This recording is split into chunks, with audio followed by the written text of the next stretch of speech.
misericordia de esta humanidad perdida, y seguramente todavía tendremos varios meses, aún con vacuna y todo, varios meses de una situación parecida a esta. No estamos inactivos. El Zoom tiene el problema de no permitir que estemos juntos y que nos relacionemos presencialmente, pero ha sido usado por Dios. Y mucha gente se ha ido conectando a las distintas reuniones en el deseo de buscar a Dios, nos han encontrado. Así que hemos tenido y comenzado relación con personas que no conocemos, de distintas ciudades, no solo de aquí de la Argentina, sino también del exterior. El domingo pasado tuve que ministrar la palabra en una congregación de Sicilia, de Catania, y el martes estuve con otra congregación de Milano, también en un culto de edificación o en un encuentro de edificación. Sí que no estamos inactivos, ¿no? Gracias a Dios por la internet, pero repito, no reemplaza y sería muy doloroso acostumbrarnos a que como podemos conectarnos al culto en vivo a través de la internet, perdamos el deseo de la comunión personal, de la comunión presencial. Así que tenemos que orar para que Dios acorte este tiempo y podamos volver a tener una relación cercana, física, digamos, de algún modo, unos con otros. Yo he estado compartiendo con ustedes, seguramente, y no tienen la obligación de recordar, pero he estado compartiendo palabras que de alguna manera intentan describir el tiempo de Dios que estamos viviendo, las características de la sociedad que nos toca vivir y también la responsabilidad que tenemos en este tiempo donde Occidente ha dado la espalda a Dios, esto me lo han escuchado a mí, y al abandonar a Dios ha abandonado también los valores que tienen fundamento en la palabra de Dios. Y esos valores son los 10 mandamientos. Esos hemos dicho la última vez que estuve aquí, cuando hicimos referencia a la ley moral. Y yo quiero continuar con esta carga que tengo en mi corazón de intentar comprender el momento que nos toca vivir, cómo nos ha impactado, porque mire, se puede mirar la pandemia desde distintos ángulos, pero en un sentido la pandemia ha puesto patas para arriba al mundo en el que vivíamos, al tipo de cultura del mundo occidental, por ejemplo, la cultura del bienestar, la cultura hedonista, que veía la vida como el único objetivo de satisfacer los deseos que los seres humanos tenemos. Y eso se ha caído en pedazos. Y no solo aquí en la Argentina, por la crisis económica, porque ha golpeado a todo el planeta en el mismo sentido. Y hoy no podemos viajar, no podemos hacer turismo, no hay cruceros, no hay el disfrute, entre comillas, de la vida que veía el mundo occidental hasta nuestros días, que yo le llamo la cultura del bienestar, o mejor dicho, el hedonismo contemporáneo, ¿no? El deseo de experimentar placer, satisfaciendo los instintos que en el lenguaje bíblico serían los deseos de los ojos, los deseos de la carne y la vanagloria de la vida. Y en la última oportunidad que estuvimos aquí, hicimos un desafío a mantener, a vivir, a encarnar la ley moral y vivir de acuerdo a los 10 mandamientos. Dijimos que la ley moral contenida en los 10 mandamientos no había caducado y que hoy tenemos que guardar la ley moral, obedecerla, como el Señor Jesús lo encomendó en el Sermón de la Montaña, porque en el Sermón de la Montaña Jesús tomó algunos de los 10 mandamientos y los profundizó, le dio su significado espiritual y de alguna manera nos hace más responsables de organizar nuestra vida teniendo en cuenta la ley moral. Esto significa, si uno se mete en la teología, hablar de santidad, de santificación, porque ¿quiénes son los que guardan la ley moral? Aquellos que buscan ser santificados, aquellos que intentan perfeccionar, usando palabras del apóstol Pablo, la santidad en el temor de Dios. Hoy hablar de santidad parece hablar de dinosaurios. Creo que se habla más de los dinosaurios que hablar de santidad. Es una palabra incluso que en algunas versiones que perdieron el rumbo sus traductores, no traducen más santidad, traducen la palabra consagración, que no es ni por asomo lo mismo que santidad, porque el significado primigenio de santidad es pureza, y luego sí significa consagrar lo puro a Dios, ofrecer aquello que está purificado al Señor. Nosotros hemos llamado a este desafío de santidad que la Biblia nos hace. Por ejemplo, el apóstol Pedro usa una palabra de Dios y nos anima a buscar la santidad diciéndonos, sean santos, como dice el Señor, sean santos como yo, es Dios, no Pedro, soy santo. Está poniendo este desafío que nace de la parte de Dios. Tomó Pedro una declaración de Dios del Antiguo Testamento. Para nosotros, en nuestro modo de entender el discipulado, guardar la ley moral es parte de ser iguales a Jesús. Porque si yo tuviera que explicar, no en términos teológicos, qué es la santidad, diría, no tengo ninguna duda que santo es aquel que o aquella que ha encarnado a Cristo, que vive en su vida la vida de Cristo, que ha encarnado el carácter de Cristo, que es manso, humilde de corazón, que ama como Cristo amó, que perdona como Cristo perdonó, que sirve como Cristo nos ha servido. Así que la meta de la vida cristiana es ser semejantes a Jesús. Así lo hemos definido. Esa es tu meta, es la mía, o debería serla. Y esto significa que cada día debemos procurar ser transformados a su semejanza.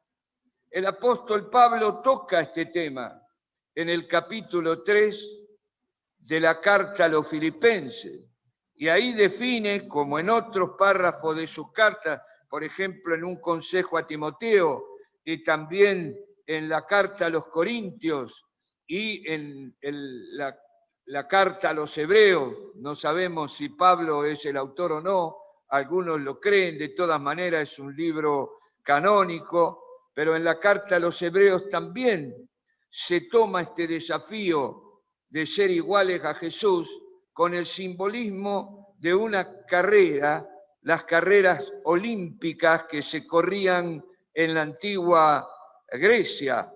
Y sobre todo en Filipenses 3, Pablo da esta idea de que él está corriendo esta carrera, que se ha preparado para correrla y que ha asumido la responsabilidad personal que todos tenemos para correr esta carrera y asegurarnos de llegar a la meta.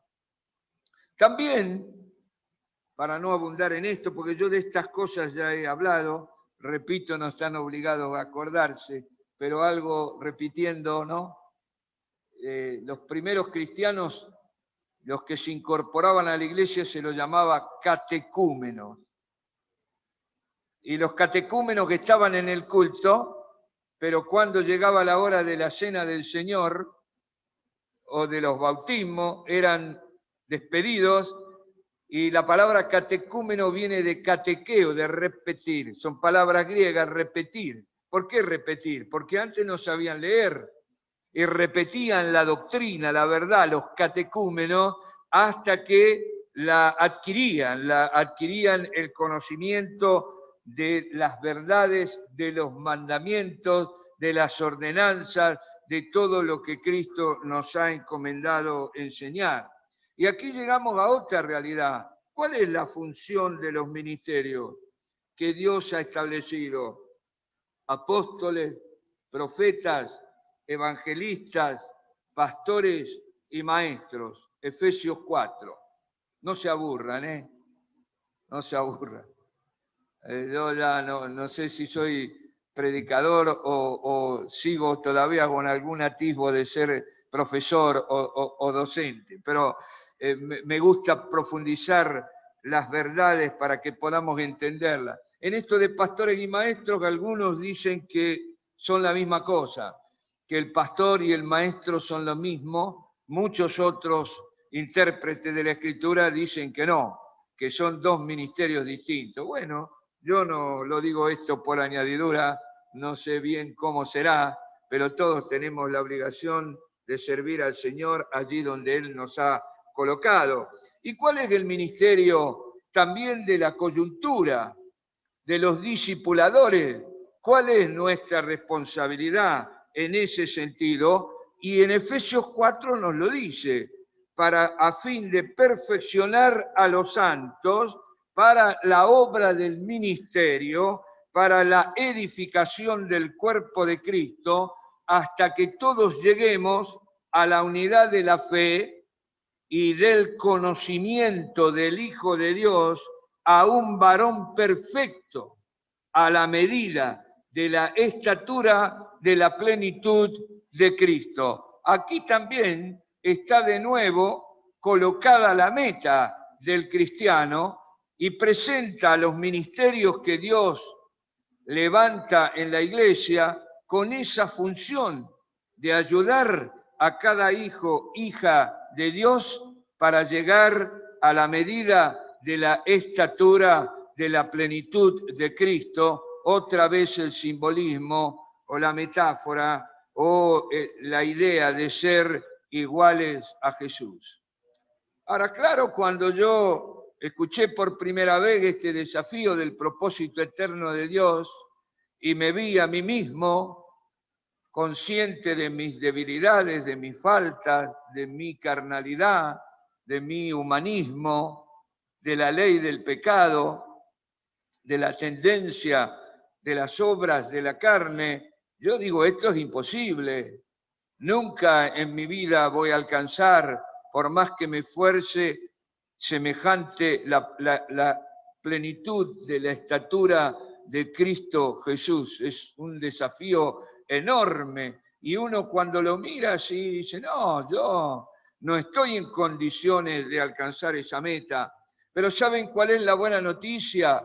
Que Dios nos ha dado todos los recursos por su gracia para que alcancemos esta meta. Y el apóstol Pedro nos lo dice en su segunda carta, en el capítulo 1, versículos 3 y 4, él dice, todas las cosas que pertenecen a la vida y a la piedad nos han sido dadas por su divino poder mediante el conocimiento de aquel que nos llamó por su gloria y excelencia, por medio de las cuales nos ha dado preciosas y grandísimas promesas, para que por ellas llegásemos a ser participantes de la naturaleza divina. Otra vez, ser participantes de la naturaleza divina es un modo de explicar ser iguales a Jesús. Y Pedro nos está diciendo que Dios, por su gracia, nos ha dado podemos emplear en lugar de la palabra promesa recursos, instrumentos, medios para que nosotros podamos alcanzar este desafío.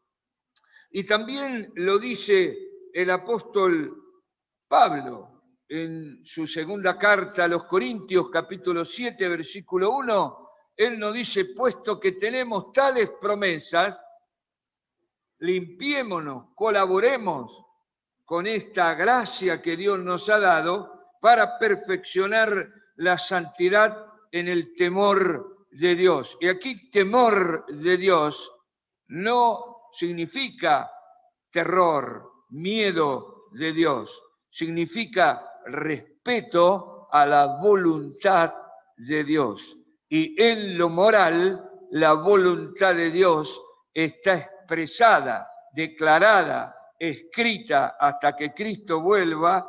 Si se descubre el arca de nuevo, el arca contenía en su interior las tablas de piedra donde Dios mismo había escrito con su dedo los 10 mandamientos. Imagínense, no sé si eso se encontrará, si Dios lo volverá a poner en evidencia, porque allí estaba la presencia de Dios, pero de todas maneras es verdad que Dios escribió estas tablas de la ley. Así que, ¿cuáles son estas promesas? Podríamos yo detenerme en cada una de ellas porque son importantes.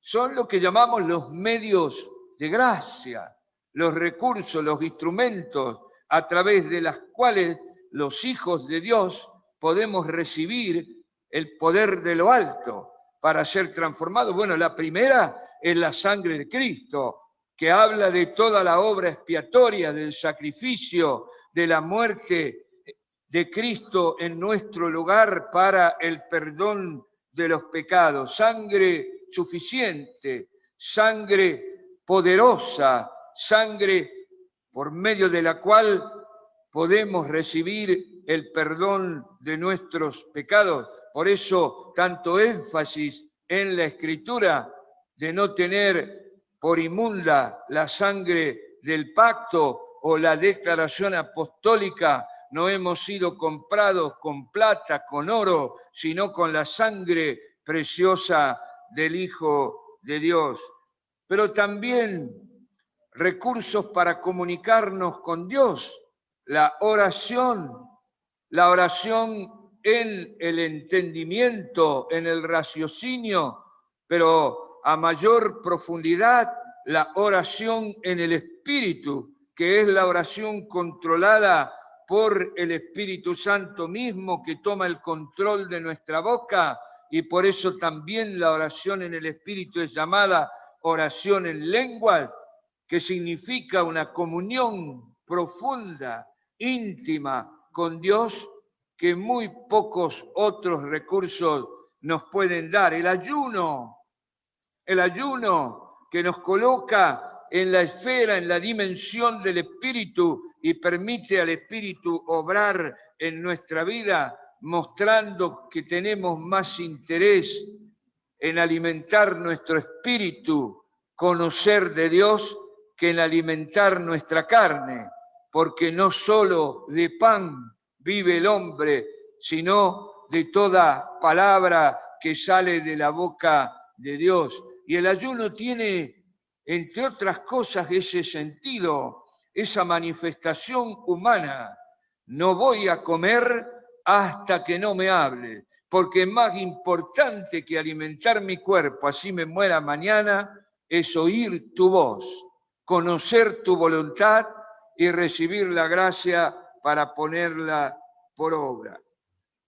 Pero saben, no solo son estos recursos, el culto a Dios, el culto personal, porque el culto establece la presencia de Dios cuando adoramos a Dios en espíritu y verdad. Nos traslada de lo natural a lo eterno, de lo natural a lo espiritual, de lo temporal a la eternidad. Esto es lo que hace el culto. Sube al lugar santísimo nuestra adoración cuando nace del Espíritu y no es un concierto musical, o de alguna manera la expresión de arte humano, sino que nuestro espíritu está llegando al lugar santísimo para adorar al que vive y reina por los siglos de los siglos. Pero el don mayor, la gracia mayor, es la promesa del Padre. ¿Y cuál es la promesa del Padre? Y Jesús le recordó a los 12 en Juan capítulo 14 y nos recuerda hoy a nosotros que es necesario que yo llegue a la presencia del Padre y cuando llegue a la presencia del Padre les voy a enviar la promesa del Padre que oísteis de mí, otro como yo, otro Jesús. Que eso está traducido mezquino en nuestra Biblia, en casi todas, ¿no? Es muy difícil, una traducción nunca llega a reflejar el original, pero el original dice otro como yo. En nuestra versión dice otro consolador, pero la versión original dice otro Jesús, otro como yo. Otro como yo, el Paráclito o Paracleto. Palabra griega, traducida en nuestra Biblia como consolador, pero significa mucho más. Abogado, defensor, proveedor, consolador, el que conforta, el que anima, un guardia armado que va a nuestro lado, flanco, vanguardia, retaguardia, para librarnos del mal mientras peregrinamos en esta tierra a la patria celestial, el don del Espíritu de Cristo que vino a morar en tu corazón, que es la fuente del poder de lo alto y que de alguna manera debería ser oído, escuchado, obedecido, cultivando una relación íntima y personal con Él, porque sin el Espíritu Santo, y por eso lo dejé para el último lugar de los instrumentos, porque es el más idóneo, es el que no puede ser sustituido, el Espíritu de Cristo que mora en nuestros corazones y que no está allí para no hacer nada.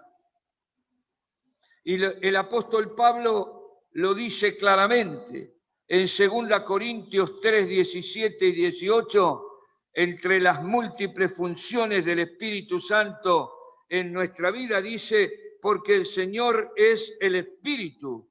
Y donde está el Espíritu del Señor, miren qué notable, ¿no?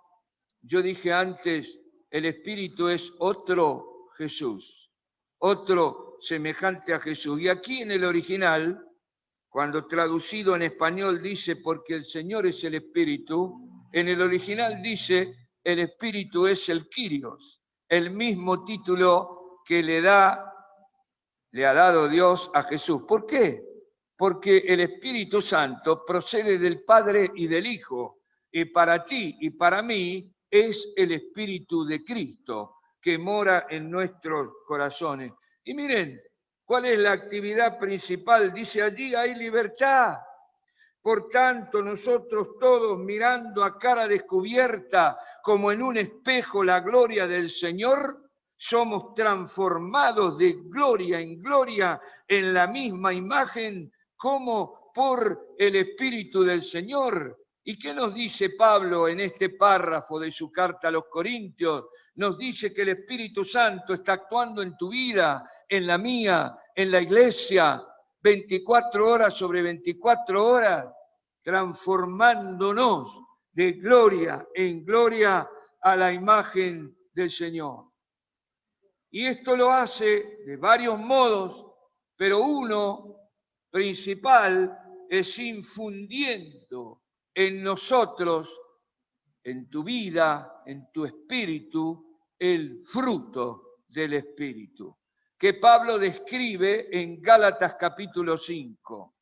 Amor, gozo, paz, benignidad, templanza, mansedumbre. ¿Y qué está describiendo ahí Pablo? Yo lo he dicho aquí, lo repito, está describiendo el carácter de Cristo. Así era Jesús, manso, humilde, con dominio propio, amoroso. Amaba con un amor superlativo, con el amor de Dios, y el Espíritu de Cristo que mora en ti quiere infundir en tu vida y en tu espíritu los frutos del Espíritu. Yo he dado, no voy a repetir aquí, el ejemplo de hacer mate cocido o de hacer un té para explicar una infusión de cualquier hierba, cómo es este proceso para ilustrarlo de algún modo que sea comprensible. Y ustedes recuerdan que dije que no se puede hacer mate cocido si el agua no hierve. No podemos hacer té de boldo, de manzanilla, de lo que fuera, si el agua no hierve. ¿Y quién tiene que hacer hervir el agua? Nosotros. No hierve sola. Hay que proveer el fuego para calentar o la fuente de calor. Y les dije, cuando di este ejemplo, que probaran a hacer té. Yo sé que tomamos tereré, ¿no? Pero el tereré es jugo de limón con azúcar y con un poquito de gusto a hierba. Pero no disuelve nada de lo que hay, porque en el agua fría, por una ley de la química, la solubilidad aumenta, hay muy pocas excepciones, con la temperatura. A mayor temperatura, mayor capacidad de disolución que tiene un solvente. Entonces, intenten hacer con agua, no sé, a 1 grado, a 2 grados, para no decir con hielo, ya sabemos que es imposible, pero con agua fría es imposible. Y de la misma manera, aprovecho yo este ejemplo para decir que en la frialdad de una relación con Dios, que no cultiva los medios de gracia, que no practica la oración, la lectura de la palabra del Señor, el culto y la adoración a Dios, que nunca ayuna, es imposible que el Espíritu Santo pueda transmitir la gracia y el poder de lo alto a nuestra vida. Por eso es tan importante esto. Ahora miren, en esta realidad de que Dios nos ha dado todos los recursos, ya lo había profetizado Dios mismo, lo había anunciado por boca de Ezequiel. Y en Ezequiel 36, 26 y 27 dice, vienen días en que les daré un corazón nuevo y pondré espíritu nuevo dentro de ustedes. Quitaré de vuestra carne el corazón de piedra y les daré un corazón de carne. Pondré dentro de vosotros mi espíritu y haré que andéis en mis estatutos, guardéis mis preceptos y los pongáis por obra. ¡Qué promesa! Cuando yo entendí esto, cuando fui discipulado y tocamos este tema, se me cayó la venda de los ojos. No es por mi esfuerzo, no es por mis méritos, no es por mi propia justicia, sino que Él hará que yo pueda andar y pueda guardar los preceptos y los mandamientos, cumpliendo en mi vida la voluntad de Dios. Con el ejemplo de la infusión, lo que yo quise remarcar, ustedes se dan cuenta, podríamos detenernos en cada uno de estos puntos. Yo voy a seguir, hoy no voy a terminar esto, voy a seguir. Si vuestros pastores y ustedes no le impiden que me inviten, seguiré tocando estos temas porque la carga que tengo en mi corazón es muy profundo, porque es mi desafío personal, encarnar cada día a Cristo. Y cuando yo me analizo y examino mi conciencia y me evalúo, me doy cuenta cuánta humanidad hay todavía en mí y cuánto me falta para ser semejante a Jesús.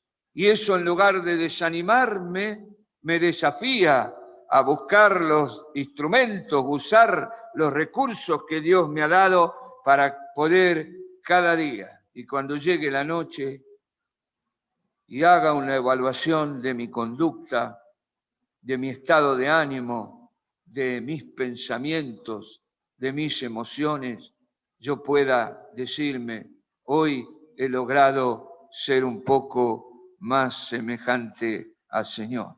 Y lo más importante es que lo diga mi esposa, mis hijos, los hermanos, la gente que vive alrededor mío, porque yo puedo equivocarme en mi apreciación, mi orgullo me puede traicionar, pero cuando Cristo habita en una persona, todo el mundo se da cuenta que ese hombre, esa mujer, ese joven, esa joven, no es una joven o un joven cualquiera, un ser humano igual a otro, sino que está habitado por Cristo. Cristo está encarnado en su vida y este Cristo encarnado y presente se manifiesta en la boca, se manifiesta en las acciones, se manifiesta en el servicio, se manifiesta en la humildad, en la capacidad de perdonar, de no devolver mal por mal, sino todo lo contrario, bien por mal, de amar a los que nos han hecho daño, a los que nos han deshonrado, como Cristo lo hizo. Y esas son las manifestaciones de que estamos caminando. Ahora, claro, dije lo que me falta. Pablo lo dice en Filipenses 3, cuando él nos relata esta carrera que sigue, la meta a la que quiere llegar, conocer a Cristo, el poder de su resurrección, padecer lo que él padeció, versículo 10 del capítulo 3, y tener una muerte semejante a la suya. Miren qué magnitud, ¿eh? Tal semejanza que quería compartir los sufrimientos de Cristo y lo logró. Y finalmente una muerte semejante a la suya, Pablo lo logró. No pudo morir en la cruz porque era romano. Y había una ley romana que impedía crucificar a los romanos, pero le cortaron la cabeza, más o menos lo mismo, ¿no? Lo decapitaron, tuvo la oportunidad de morir por Cristo.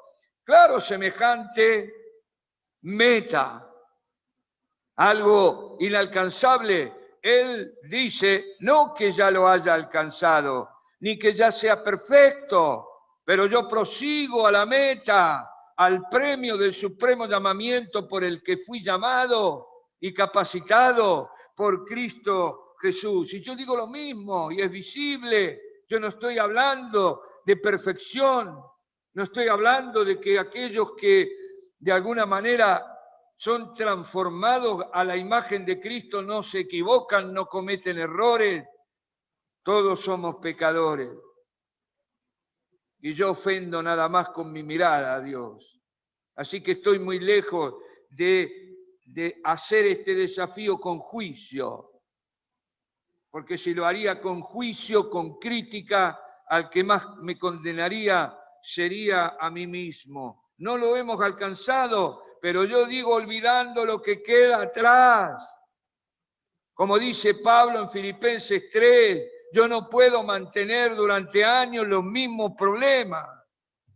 Ese olvido no es solo de lo que yo fui, lo que deseé ser, sino de todas aquellas cosas carnales, de las obras muertas que había en mi corazón, olvidando todo lo que queda atrás, me extiendo adelante y voy corriendo por alcanzar la meta a la que fui desafiada. Ahora miren, con tantas promesas, con tanta gracia, yo hago otra conclusión que es mi tema en esta mañana. La gracia de Dios nos hace responsables de cumplir nuestra parte, de asumir nuestra responsabilidad, y ese es mi tema hoy, en el proceso de santificación o en este desafío de llegar a ser semejantes a Jesús. Algunos, a mi juicio equivocadamente, haciendo un énfasis equivocado en la gracia de Dios, dicen y predican que los seres humanos no somos responsables, que somos pasivos y que no es necesario guardar sus mandamientos. Algunos no se animan a decirlo como lo digo yo, pero está implícito en algunas predicaciones que han eliminado el arrepentimiento, la conciencia de pecado de todo proceso de relación con Dios y de búsqueda de la santificación. Así que, repito, no somos pasivos, somos responsables de cumplir nuestra responsabilidad en el proceso de santificación. Y hay muchos textos bíblicos que apoyan esto. Yo no tengo tiempo esta mañana, pero ya mencioné un párrafo de la Escritura del apóstol Pablo que dice, puesto que tenemos tales promesas, limpiémonos de toda contaminación de carne y de espíritu, perfeccionando la santidad en el temor de Dios. Y aquí hay varios desafíos que nos hace el apóstol Pablo. Primero, dice que somos santos, sí, porque hemos sido lavados por la sangre de Cristo, porque el Espíritu de Cristo mora en nuestros corazones, porque la palabra del Señor nos purifica cuando la leemos y la guardamos, pero dice que es tu responsabilidad y la mía hacer ¿qué? Perfeccionar. No dice que Cristo lo hará por ti, ni siquiera dice que el Espíritu lo hará por ti. Y nos dice cómo hacer para perfeccionar esa santidad. Nos dice que tenemos que limpiarnos de toda contaminación de carne y de espíritu, limpiarnos. No dice que nos va a limpiar tal o cual. No dice tu coyuntura. No dice los hermanos. No dice un profeta, un apóstol, un mensaje. Y ni aún el propio Espíritu. Te dice a ti y a mí que es nuestra obligación limpiarnos. ¿Y por qué? Porque tememos a Dios. Por eso el temor a Dios. ¿Y quién es el que tiene que tomar la decisión de no pecar? ¿Quién es? ¿Puedo yo tomar la decisión de que no pequen mis hijos? No. Puedo interceder, puedo clamar a Dios por ello, como enseñó Jesús, que los libres del mal, líbralos del mal, pero no puedo impedir que se equivoquen, porque eso es el libre albedrío, es la libertad que Dios nos da siempre de elegir. No hay grado de iluminación, ni de plenitud espiritual, ni de desarrollo espiritual que nos exima de la responsabilidad y la libertad de tomar decisiones. En el fondo, cada instante que vivo es un desafío a hacer la voluntad de Dios o a hacer mi propia voluntad, que se evidencia mayormente cuando tomamos una decisión. Y tomamos decisiones constantemente, ¿o no? Sí. Algunas más importantes, otras menos, pero ahí está la libertad. ¿Puedo yo elegir pecar o elegir no pecar? Pedro nos dice algo parecido. También Pablo en otros párrafos. Ustedes pueden buscar en las cartas apostólicas estas verdades, pero el apóstol Pedro nos dice, huyan de la corrupción que hay en el mundo. Hay que poner todo este esfuerzo para huir de la corrupción que hay en el mundo. Y en esta escalera de crecimiento, el apóstol Pedro dice, añadid, es como subir. Pablo da el ejemplo de una carrera y Pedro da el ejemplo de una escalera que tiene, para llegar a ese plano de identidad con Cristo, dice, añadid a vuestra fe virtud, a la virtud conocimiento. Yo no tengo tiempo de buscarlo, me olvidé de escribirlo aquí, por eso al conocimiento paciencia, creo, y después, y finalmente, amor. ¿Por qué amor? Porque Dios es amor y Jesús es el amor de Dios hecho carne. Y uno llega a una dimensión de plenitud, de semejanza con Cristo, cuando Él puede amar, cuando la persona puede amar como Cristo ha amado. Un amor sacrificial, un amor hasta la muerte, un amor que prefiere entregar su vida para que el ser amado sea aquel que reciba la gracia y la bendición. Yo digo, hoy hemos presentado algunos noviazgos, anunciado algunas bodas que van a realizarse. Y digo, qué tremendo. Es un matrimonio donde tanto el esposo y la esposa se aman como Cristo amó a la iglesia, como Cristo te ha amado a ti. Qué paraíso en la tierra, aún en la peor circunstancia de la vida que nos toque atravesar. Por eso el apóstol Pedro nos da este desafío, nos anima y no dice el Espíritu va a añadir. No, sino que yo tengo que añadir a la fe. La fe es lo que me compra la relación con Dios, es lo que me permite haber sido bautizado en el Espíritu Santo, pero ahora que yo tengo esta gracia y la potencia de lo alto, yo tengo que ocuparme en las cosas del Espíritu, tomando Romanos 8, y no seguir ocupándome en las cosas de la carne. Amén. Acá lo tenía, miren, no lo voy a añadir a la fe virtud, a la virtud conocimiento, al conocimiento dominio propio. Qué tremendo el dominio propio, ¿eh? Es mi gran falencia, no sé, la tuya, ¿no?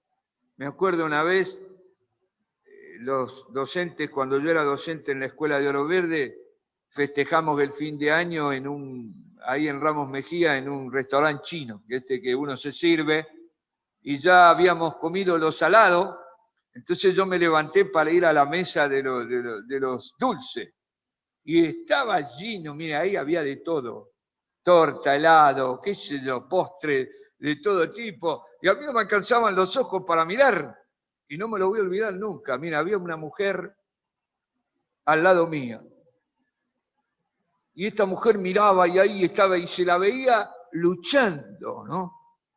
Luchando con un deseo, con una intención, y en un momento dado me mira y me dice, me voy a suicidar, soy diabética, y fue corriendo a la mesa de dulce y comenzó a cargar ahí el contenedor para suicidarse. No, el dominio propio. El dominio propio, y ahí hay un área donde yo tengo que trabajar. Tengo que trabajar y tú te conoces, yo me conozco, ¿no? Yo era muy delicado para comer. No delicado, no sé, tengo un sabor extraño, un paladar extraño. Comía muy pocas cosas y nada me gustaba. Y bueno, entonces un día tocando el tema del dominio propio, Juan Laboceta me dice, porque yo le hice la pregunta, ¿cómo hacer para adquirir dominio propio? Y bueno, me dijo muchas cosas, pero una cosa práctica que me dijo, decirle a tu esposa que te haga todo lo que no te gusta y comelo con una sonrisa y saboreando. Y yo lo hice. Yo sé que no es por esfuerzo humano que yo voy a adquirir dominio propio, precisamente es una gracia que infunde el Espíritu, pero yo puedo colaborar. Así que yo ahí aprendí una lección. Y a yo le pongo la rienda y le digo, no vas a hacer lo que querés, vas a hacer lo que Dios quiere, porque este es mi enemigo. Este es mi enemigo. no es el diablo. No son mis enemigos si tengo enemigos. No, los demonios menos. ¿Quién es mi enemigo? Yo. Es este que siempre quiere la mordida, ¿no? La coima, el beneficio, el no sufrir. Siempre. Entonces el dominio propio es muy importante. Bueno, paciencia, de paciencia, dice, ¿por qué? Porque algunos aquí se contagiaron de COVID, ¿no? Paciencia es padecer. Los cristianos padecemos, ¿o no? Padecemos, sí. Se nos mueren hermanos. Tenemos enfermedades, por eso oramos aquí. ¿Nos echan del trabajo o no? ¿A nadie les pasó? Sí. Tenemos crisis de todo tipo en nuestra vida. Por eso paciencia. Y ahí hay una virtud espiritual que me mantiene en fidelidad a Dios a pesar de lo que pase. Y por más cruel, difícil, injusta que sea la circunstancia que me toca vivir o lo dramático y doloroso de la prueba en que me encuentre, yo padezco con alegría lo que Dios ha permitido en mi vida y puedo orar, sí, Señor, quita este aguijón en mi carne, pero si el Señor me dice, bástate mi gracia, yo sé que el Señor me está diciendo que en medio de la prueba Él me va a conceder su cobertura, su consuelo, su gracia. Y esta pandemia demuestra tantas cosas. ¿Cuántos hermanos? Yo ya oí de muchos, en Europa, en Bolivia, en Perú, gente que conozco, que partió con el Señor. Y muchos de ellos estuvieron 2 meses agonizando, algunos más, en el lecho de un hospital, sin compañía ninguna, sin poder despedirse de sus familiares. Tremendo. Paciencia. Pero yo sé, y algún día me tocará a mí, sea con esto o con otra cosa, porque nadie está libre del tránsito a la eternidad, y mucho menos de la muerte, porque lo más seguro de la vida es que nos vamos a morir, nada más que no sabemos cuándo, ni cómo, ni dónde. Pero sí que nos vamos a morir. Y puede ser, doy esto como una ilustración, en esta absoluta soledad, sin compañía.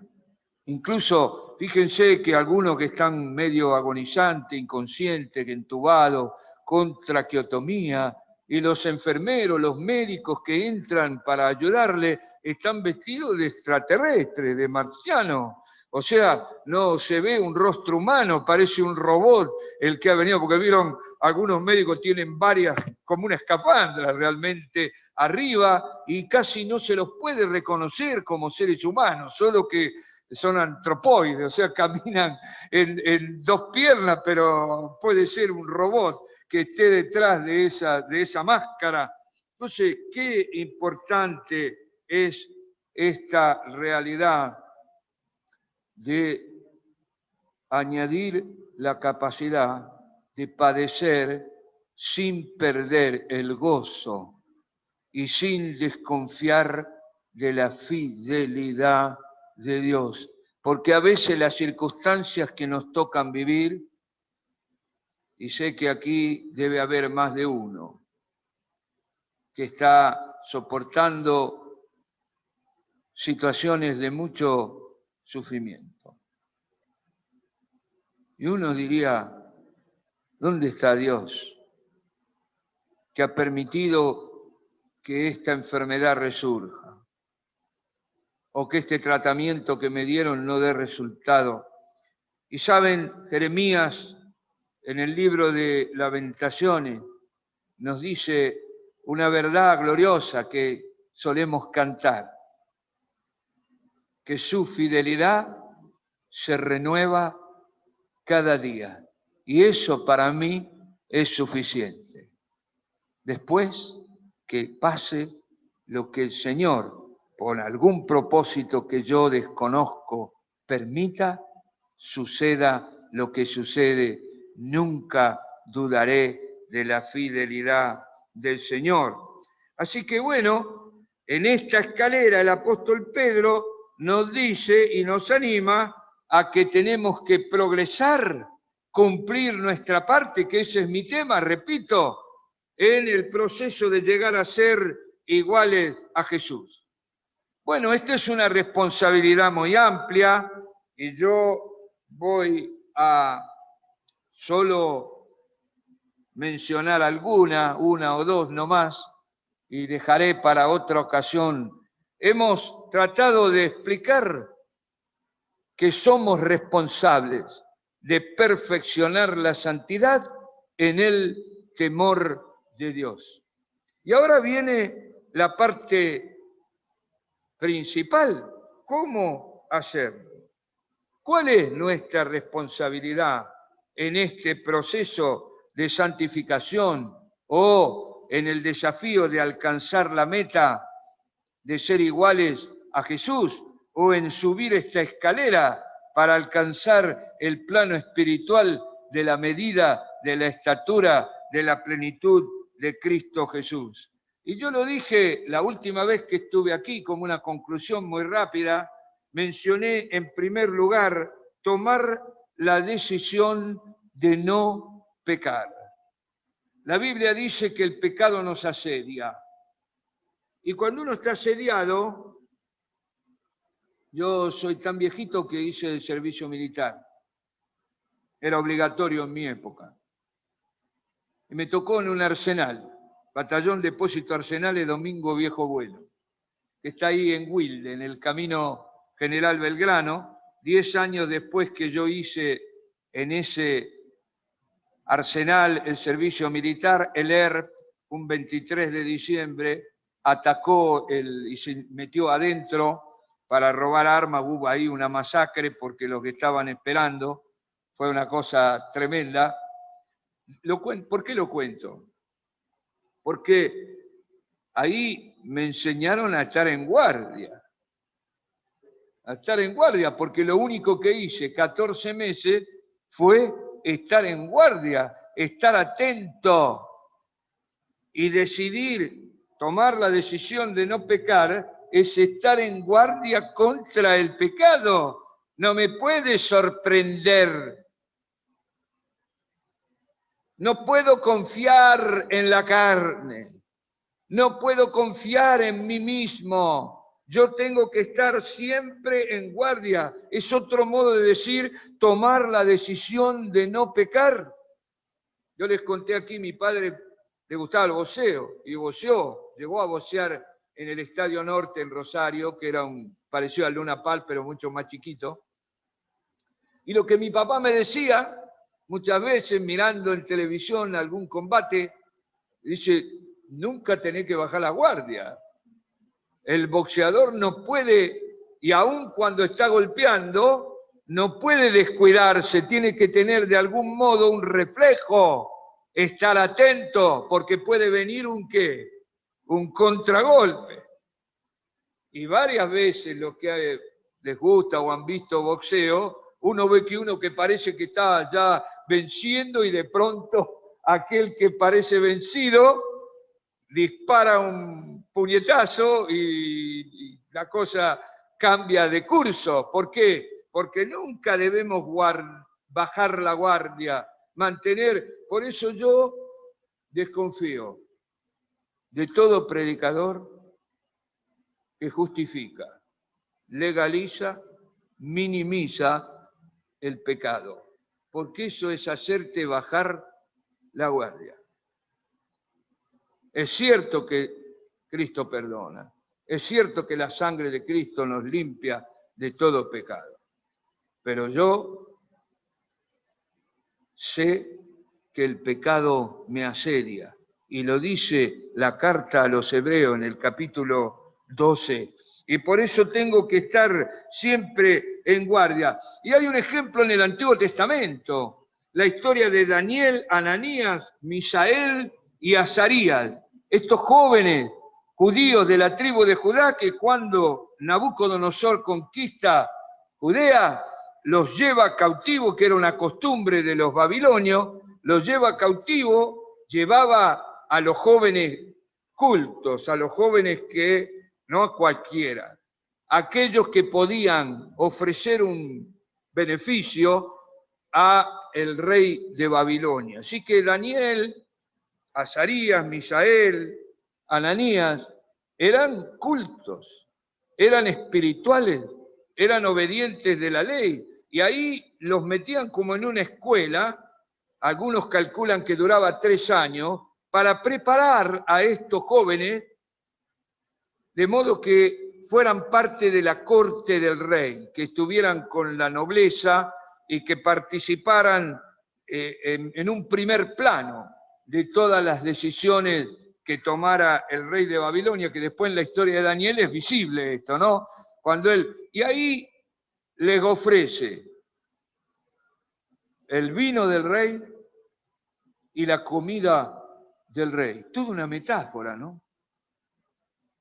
Porque claro, era un ambiente, la corte, los que han visto películas, aún de la Edad Media, no necesitamos ir hasta los babilonios, o Roma, o Grecia, o cualquier rey, la corte que era un jolgorio, ¿o no? Era una fiesta continua.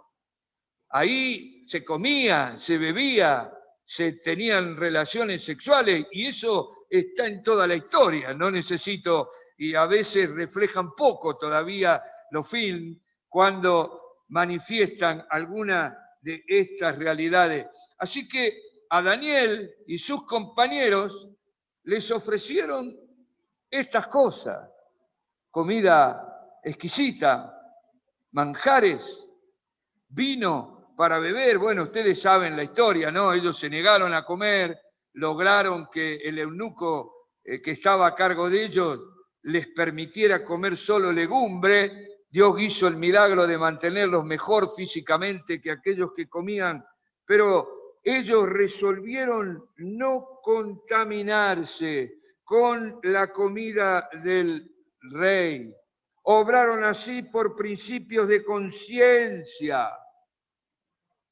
Y amados hermanos, no estamos en la corte de Babilonia, pero hasta la pandemia el mundo ofrecía manjares y vino dulce y nos tentaba con estas realidades que el mundo ofrecía. Miren, yo, por servir al Señor, no por turismo, ustedes saben, he viajado por medio planeta y he estado en un montón de aeropuertos y lugares de turismo, particularmente en Europa, y era una oferta para los sentidos, como son los cruceros, ¿vieron?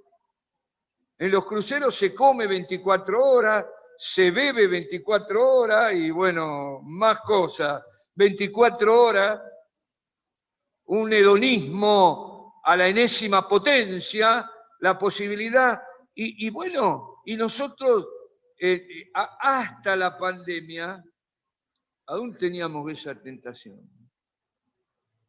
Había manjares que circulaban, y si uno más o menos tenía un buen trabajo y alguna tarjeta de crédito por ahí financiando, por esto, por el otro, nos vamos para acá, nos vamos para allá, viajar, porque vieron, la vida turística es una vida de jolgorio, de alegría, de comer, beber, y quizá lo que menos importa es que estoy viendo algo histórico o algo, voy deslumbrado por todo lo que puede mi cuerpo, mi carne experimentar. Y nosotros tenemos que luchar contra eso. No todo me es lícito, pero no todo me conviene. Qué frase, ¿eh? Del apóstol Pablo. Todo me es lícito. No está mal ir de vacaciones, yo quiero que me entiendan bien. No está mal ir a un restaurante y comer, si puedo hacerlo. No está mal divertirse y alegrarse, disfrutar la vida, pero tengo que saber qué es lo que no me conviene. Y tengo que tener claros los límites, hasta dónde ir, a dónde avanzar y qué cosas no hacer. Bueno, ahora nosotros en la pospandemia va a haber menos oferta de estas cosas, ¿no? Por la misma situación que vivimos. Pero sí seremos probados en nuestra conciencia, porque Daniel, por la conciencia que tenían de la ética de los 10 mandamientos, decidieron arriesgar su vida porque podrían haberlos matado con tal de no violar la ley de Dios, porque, ¿saben?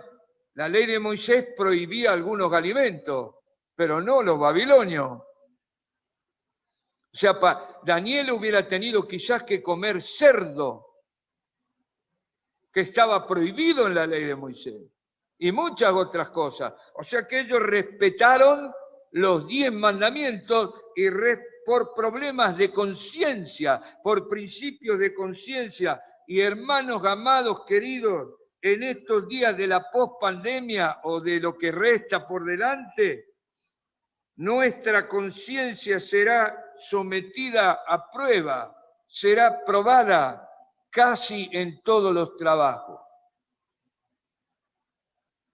Y ahí vendrá nuestra lucha. No le doy un sentido profético. No estoy exagerando. En algunos oficios va a ser más clara esta prueba de nuestra conciencia. ¿A quién vamos a obedecer? Porque el Estado argentino, como muchos otros, va a legalizar el pecado.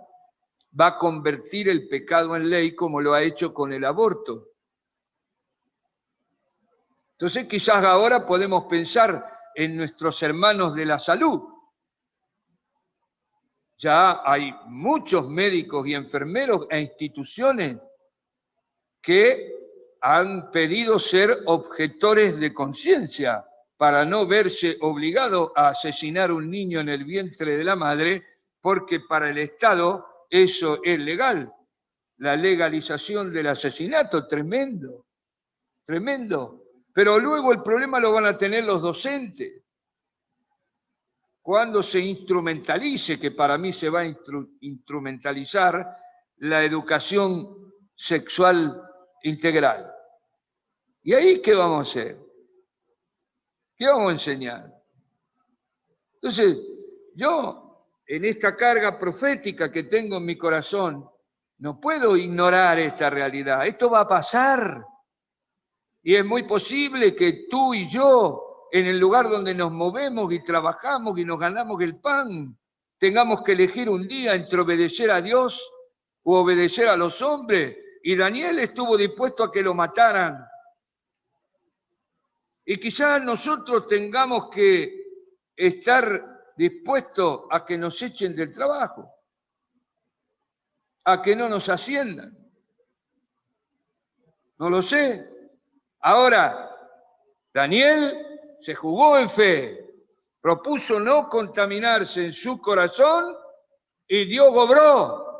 Y comieron lentejas, comieron frijoles, no sé qué comieron, pero estaban más saludables. Dios les bendijo y así será probada nuestra fe. Si nuestra fe va a acompañar nuestra postura de objetores de conciencia. Ustedes saben, el pastor Heriberto Bueno fue objetor de conciencia y hizo el servicio militar en estas condiciones. Ustedes imagínense, se negó a tomar las armas. Cuando yo hice el servicio militar, vi un joven de mi edad, en aquellos años, testigo de Jehová, que se negó a jurar la bandera y a tomar las armas, que lo molieron a palo. Lo molieron a palo. No había democracia cuando yo hice el servicio militar. ¿A quién se iba a quejar? Le rompieron la cara. preso ahí en el cuartel. Y a veces cuando me tocaba la guardia, yo lo tenía que llevar al baño poniéndole la pistola en la cabeza, mientras él estaba haciendo sus necesidades, con la pistola en la cabeza. Entonces, tremendo. Cómo era fiel a lo que creía, dispuesto a sufrir. Ahora, di el ejemplo de Heriberto, porque Dios lo ayudó a Heriberto.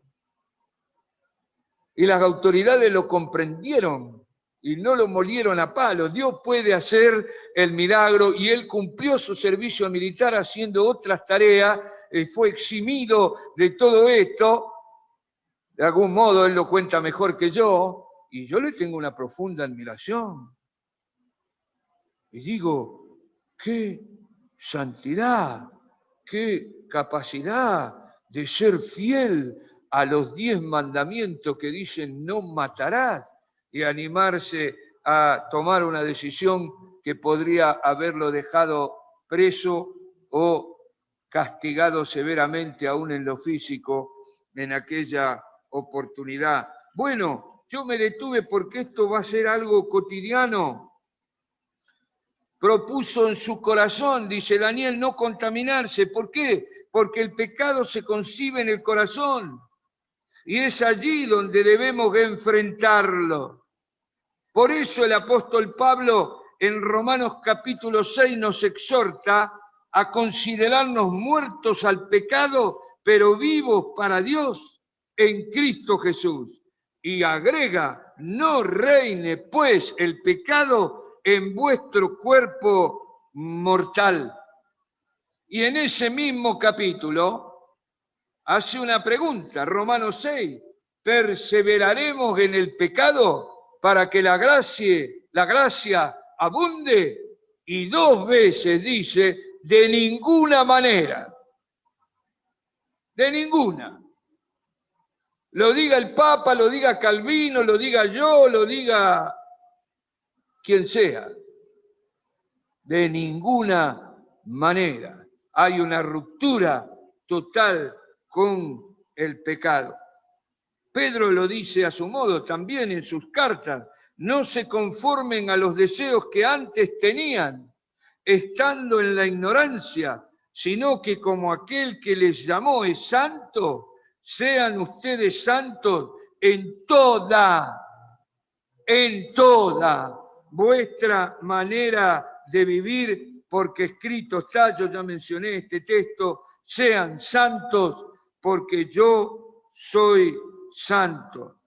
Y también nos aconseja Pedro a no vivir conforme a los deseos que antes teníamos y conforme a lo que vive el mundo.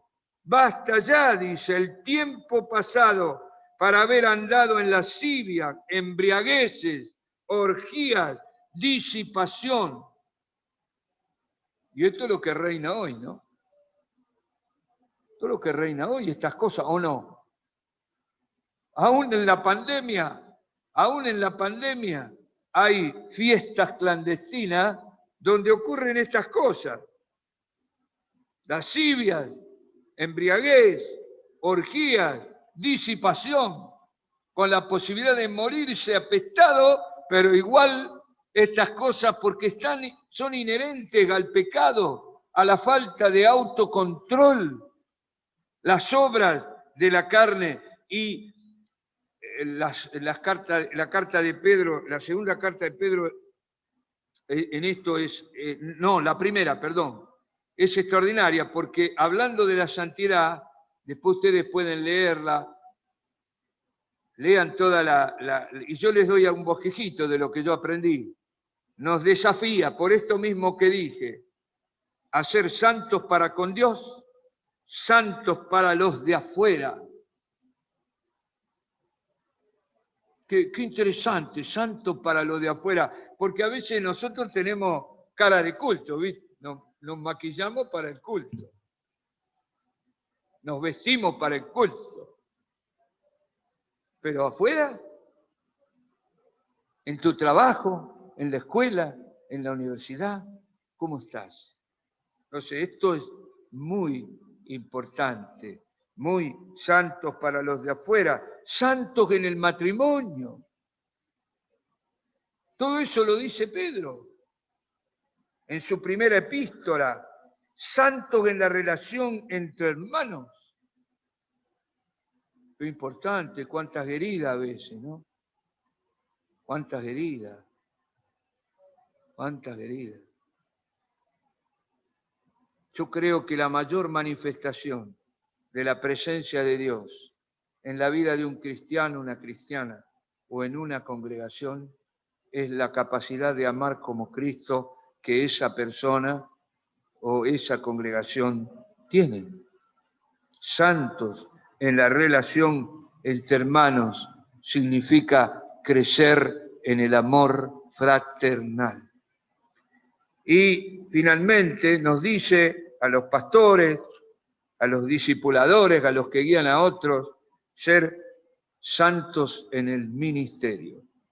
Y con esto yo termino y dejo, hay muchas otras cosas, velar y orar para no entrar en tentación. Se lo digo para que ustedes investiguen, practicar examen de conciencia, probar si estamos en la fe, huir de las pasiones, confesión, todas estas responsabilidades que son nuestras para alcanzar la santidad. Por supuesto, esta palabra no tiene conclusión. Yo les pido perdón por el tiempo. No he logrado a esta altura de mi vida todavía sintetizar mi pensamiento. Y necesito muchas palabras para decir pocas cosas, ¿no? Hay otros que logran, con un don de Dios, decir con pocas palabras verdades muy profundas que nadie olvida. Pero yo quisiera animarles. Tenemos este desafío. Dios nos ha dado todos los recursos. Y tú y yo podemos ser mejores mañana, ¿no? Y aunque no puedas hablar mucho, mirá a tu hermano o tu hermana que tienes al lado y dile, mañana puede ser mejor que hoy. Mañana puede ser más parecido a Jesús, más parecida a Jesús mañana. Y esa debe ser la meta a la que debes aspirar y debe ser lo que te motive. Pongámonos de pie y hagamos una oración.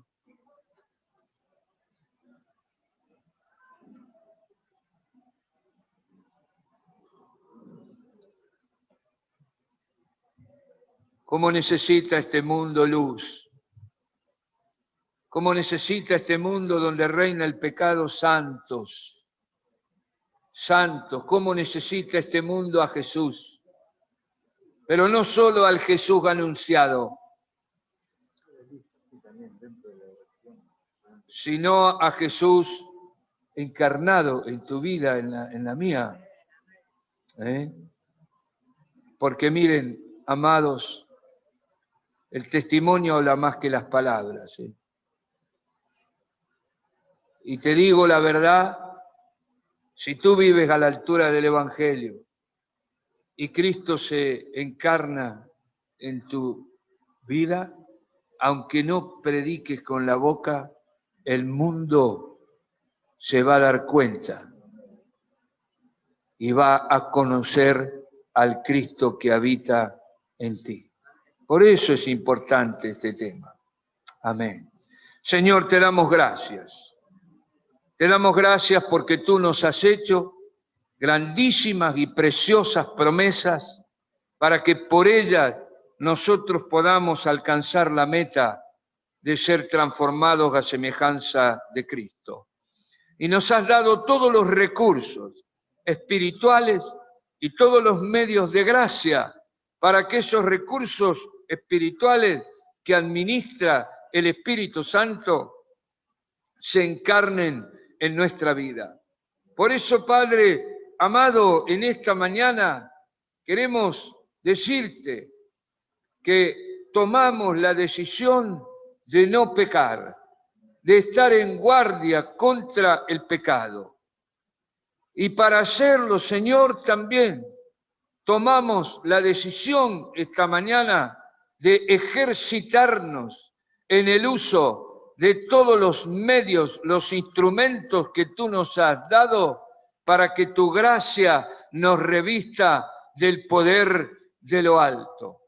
Pon en cada uno de nosotros amor por la palabra de Dios. Pon en nosotros carga de oración. Pon en nosotros alabanza en nuestra boca, frutos de labios que proclamen tu nombre para poder entrar en la presencia del Señor. Y también, Padre amado, danos la gracia de no apagar, de no resistir, de no contristar a tu Espíritu Santo que mora en nuestros corazones para mantener una relación con Él de transformación. Y ahora nos despedimos en tu gracia y tu cobertura. Te pedimos estas cosas en el nombre de Jesús. Amén y amén.